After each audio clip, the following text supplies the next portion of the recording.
जड़े शिक्षक बापा भाया बयस हम तो मैंने आई लव यू मुझे तू बाहा नहीं मुझे बाहर भाव में अश्लील भाव में मेसेज करूली। बापा मां परे गुरु को सर्वोच्च आसन दि जाए। गुरु पाखरे थिले पिला सुरक्षित भी जाए, किंतु गुरु शिष्य संपर्क में लगी कलंक दाग। व्हाट्सएप रे जड़े छात्री को अशालीन मेसेज करने सह करिले प्रेम निवेदन। टिके भल भाव में देखु ए व्यक्ति जनक ए होती कटक जिला भद्रेश्वर थाना अंतर्गत माटीपारिलो सरकारी विद्यालय शिक्षक अक्षय कुमार नायक। वृत्ति सीना तांकर शिक्षकता, किंतु तांकर चरित्र अति कुचित। बाबू जनक व्हाट्सएप रे निजर जड़े पुरातन छात्री को करिसेंती प्रेम निवेदन। विभिन्न प्रकार आड़ देखाई छात्री को निजर करने को से प्रयास करते। छात्री जनक विवाहित होता बेले निज गुरुंठारे तांको प्रति थिबा लोलुप दृष्टि थिबा जानी आश्चर्य होते। तेणु से अक्षय कुमार को एभली चिंताधारा निवृत्त रहा कहते, किंतु अक्षय यौवन में परिपूर्ण महिला को निजर करने व्हाट्सएप रे अशालीन मेसेज करते, जहाँफल महिला मानसिक जंत्रणा घाटी होई भद्रेश्वर थाना रे लिखित अभियोग करते। अभियोग पर पुलिस आईन अनुसार शिक्षकों विरुद्ध में धारा लगाई मामला रुजु करथिला सत, किंतु शिक्षकों विरुद्ध में कौन कार्यानुष्ठान ग्रहण कलानी, जो छात्री जनक बाध्य होई गणमाध्यम आगे न्याय मुह खोलते। बापा घर आसिक माने बाहर 1.5 वर्ष है मसे खंडे बापा घर बुलिया एमती रही।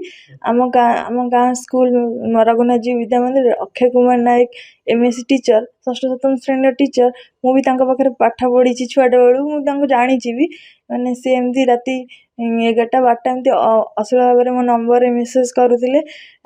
माने आई लव यू मुझे तू बाहा नहीं मुझे बाहर भाव में अश्लील भाव में मेसेज करुले। जे मु कहली जे तमे पचारे जे तमे गुरुजन माने जड़े शिक्षक बापा भाया बयस हम तो आपड़ एमती भाव में मेसेज कहीं करते, तो सी रिप्लाय दौन बारंबार भी वीडियो कॉल भी एमती करुले।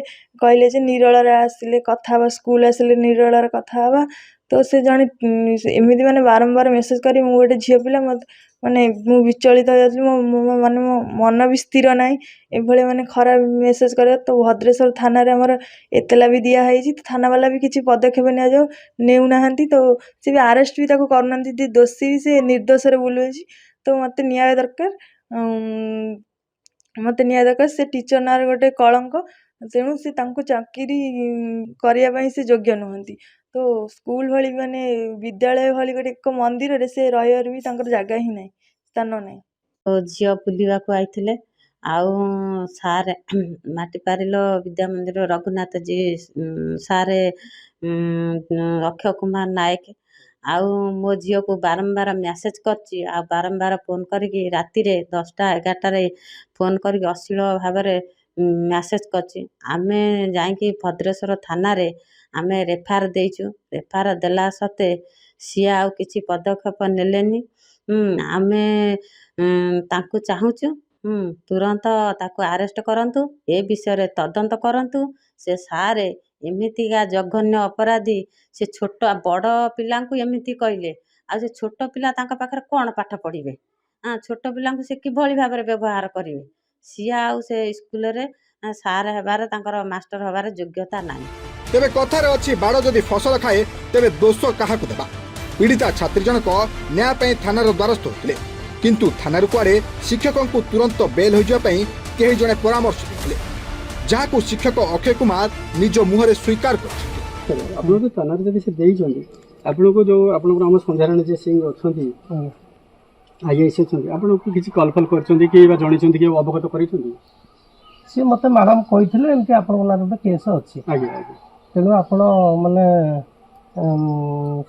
बेल हे ना कोर्ट रे बेल हे खाली जस्ट विषय आप शिक्षा विभाग कौन आप जन आईन आईन बाट को जाइए मु आईन आसने तेबे एभली कामुक और लोलुप दृष्टि संपन्न व्यक्ति जदि गुरु आसन में बसिबे तेबे छात्र छात्री भविष्य कौन हम। पुलिस प्रशासन एवं शिक्षा विभाग एभली व्यक्ति प्रति कठोर कार्यानुष्ठान ग्रहण करने सहित महिला को केबे न्याय प्रदान करछंती ताहा देखिबा को मिला। Salepur Jyotsnarani Singh report reporters today.